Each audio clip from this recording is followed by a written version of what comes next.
Happy Mother's Day, everybody. Back in Ontario to watch Ollie play. I wanted to reach out to my mom this morning, as everybody should. If you haven't, hit pause, call your mother. And obviously my wife, too. Wanted to wish everybody a happy Mother's Day. You know, it's we always get so busy, and I'm sure many people are like us. We get so busy, we don't get to recognize things and just take a moment to say thank you to people, whether it be Mother's Day, Father's Day, Caretaker's Day, Teacher's Day. Everybody deserves recognition from now and again, and mothers certainly do. I know my mother and my wife certainly do. So happy Mother's Day to everybody.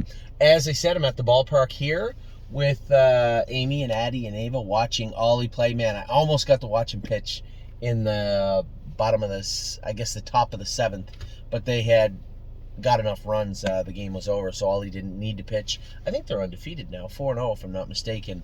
And I hope they win every game by lots of runs, but I would like to see Ollie pitch this game. So quietly and selfishly would like to see Ollie pitch later in the game. So a double and a triple today for Ollie. Knocked in some runs, had a great game, defensively played well. Very, very happy with him, and I guess happy with all the kids, especially the ones yesterday in Ohio. Man, just a great day in Ohio from all the horses. Some horses really jumped forward. Some horses you got to see what I was talking about. More notably, a horse like Pickpocket, how good I told you he'd been. Pull the Shoes, how good she looked. And then horses jumped up out of nowhere. Born to Dance. Incredible mile from that horse yesterday. Now, on my way home yesterday, Amy and I finished off all the videos, which was fun. I got that done. I do want to make a video, since we do have a lot of horses moving around. Mark Beckwith's got like 3 or 4 for us now we don't talk about very much. So I don't think it's necessary to do the stables today, but I am going to do a video of horses that were on the move, right? Spitfire Overseas right now is sitting in Saratoga with Mark Beckwith, as is Hunted House, as is Oakwood Cowboy. So these are things we want to talk about. So I am going to do a list of horses that were on the move this week and maybe talk about ones that might be on the move next week. But for now, I want to talk about last night. Man, what a great night at the track again. My phone lit up, and just as my eyes lit up when I saw the quarter 25-3 pop up for Gandalf, I couldn't quite quantify how that would be possible. But it turns out it wasn't. They changed the times and everything afterwards. 27 flat, which is still an incredible mile from him out of the 8-hole. Then they get doubled up and jammed up coming to the half. Gandalf the Black's turning into a nice horse. That goes without saying. Finished 4th, beat 2-3 lengths, 52, 27-1 on the end of it. He's learning to be a good horse, and that just shows what kind of what tenacity, some God-given talent and some tenacity and a great work ethic will get you. We all know how bad Gandalf was training down last spring, but for him to chip away, and the way we managed him, I think was very helpful also, in the sense that he wasn't perfect. We got that win under his belt, we got 4 or 5 starts under his belt, and then put him away and let him hopefully mature out of those steps. Dominic did a great job training him back. James did a great job managing him on the track, and just allowing him to grow into what we saw last night. And that's only a tip of the iceberg. I think he's going to get better and better and better. So great mile from him. Tactical Mounds last night, a break late in the mile, got rough last week. Now we thought it was because of the shoe, but then made this break halfway down the lane. He shouldn't make breaks there. And it wasn't like Scotty was all over. He was just, I thought she was going to be third, and he said no, she was absolutely going to be second. So Megan thought that she was going to talk to the vet a little more, take a look at her shoeing a little bit more for the Meadowlands, and then maybe treat her a little more aggressively for EPM. As we've talked about, we treat a lot of horses for EPM. Many stables do.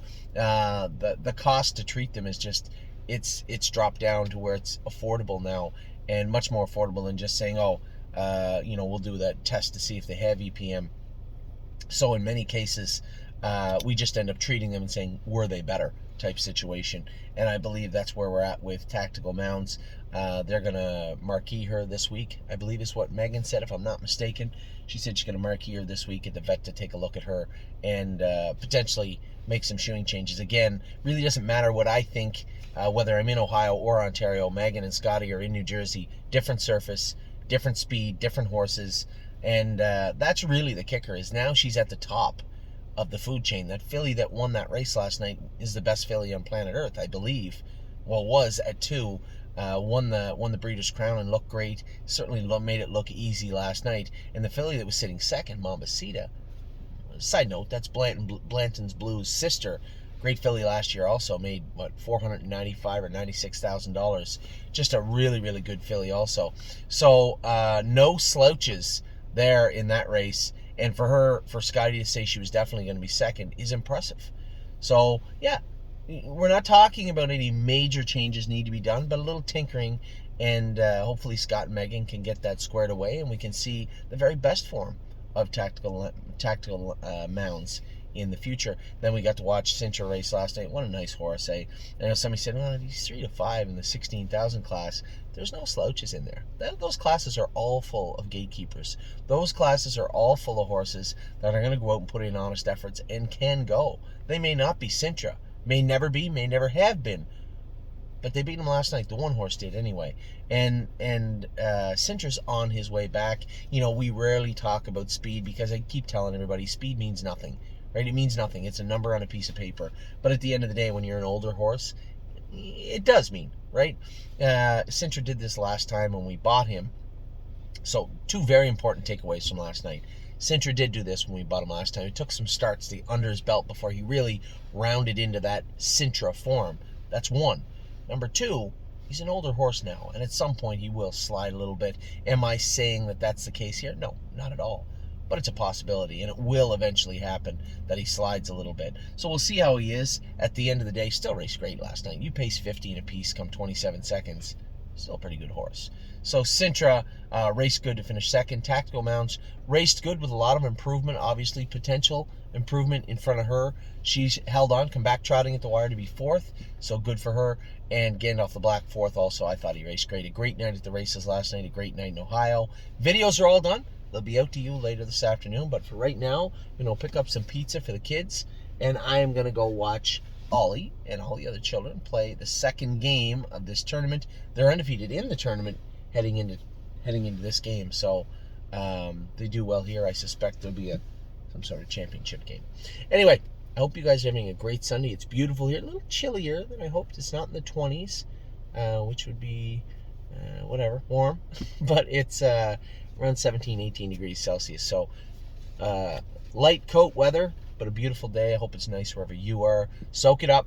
Take in all the good days we can. And we'll talk to you all very soon. Take care.